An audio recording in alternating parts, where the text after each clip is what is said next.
Welcome back to the Golden Eagle Garden. I'm Michelle Evans. We're here for another segment of our gardening series. In the first series, we looked about how to pick a site for your garden, what to think about with that, where you can find seeds. You've got a list of seed companies that we order from that are great sources. Today, we're going to talk about some of the things that go in early. Now, traditionally, Mother's Day weekend is the weekend that you can plant out your warm weather plants, things like peppers and tomatoes. Today we're going to look at some of the things that take a little bit cooler weather and things like cabbages and peas that we'll put in today in the Golden Eagle, and we've already got some things coming up. If you have visited this garden, you might have seen our asparagus. We've got plenty of asparagus back here we can take a closer look at. Our herbs are doing well, so this garden is coming along, but it's time to get it planted. Well, if you've ever planted something and then have that dilemma of looking at the seedlings and trying to decide if that's a weed or your seed that you planted, you know that one way to avoid some of that worry is to plant things ahead of time in a pot. We are going to plant some nasturtium seeds today. They're pretty easy to pick out as a plant, but it'll give them a head start before we put them in the garden. These are going to go in the Gregory garden, so you'll see them there later.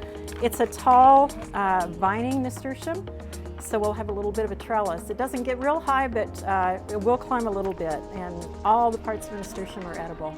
Just going to poke some holes in our soil here.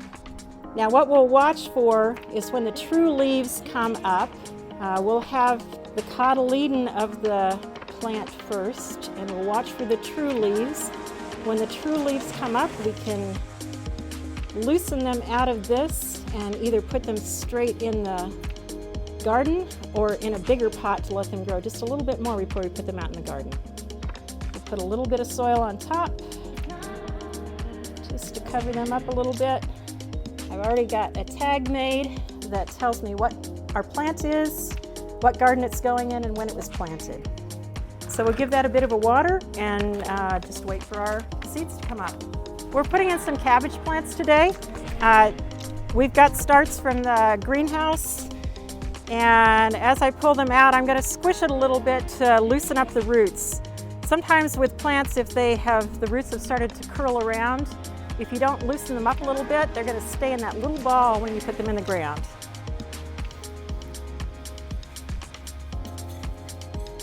Just tuck it in there nice and tight so that it's going to stand up. Now it's a windy day today, so we need to give them a little bit of water because that wind will sap the liquid out of them. It's also sunny, so I'm going to be careful not to get too much water on the leaves, but just around the plant itself. We'll give those a good drink and they will start growing for us. We're also going to put some blue potted peas in the ground. It's a Dutch variety that dates back to the 1600s. They're actually a soup pea, so we're going to plant them fairly close together. We're going to put pea brush in after they come up to support them. We are not worried about picking these as green potted peas, but we'll let them mature on the plant and pull up the whole plant and shell them out as soup peas. Once we've got them planted, we're just going to cover them over. May give them a quick water. We've got rain coming in the next couple of days, so Mother Nature will water them for us as well. But we don't have to cover them too deep. Normally you're putting seeds in 2 to 3 times the depth of the seed itself. So think about how big that pea seed is. And it doesn't need to be real deep.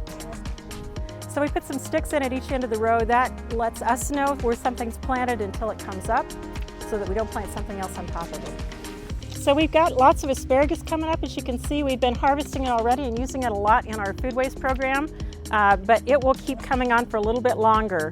We'll harvest it for another month or so, as long as the ferns are still good size, or the stalks. Once it starts showing ferns, we'll let that go because that's what feeds the crowns, the roots, for the next year. One of the things that we've done this year is cut out a lot of our Asian honeysuckle that's choking out our native plants. You can find it all over the grounds, and we're working a little bit at a time to get rid of it. You'll see some red flags in the woods, and we have planted native spice bush to help fill that void where we've taken out the honeysuckle. A native plant that helps feed our birds and butterflies. So join us at our Mother's Day plant sale. It's always Mother's Day weekend, Friday evening and all day Saturday.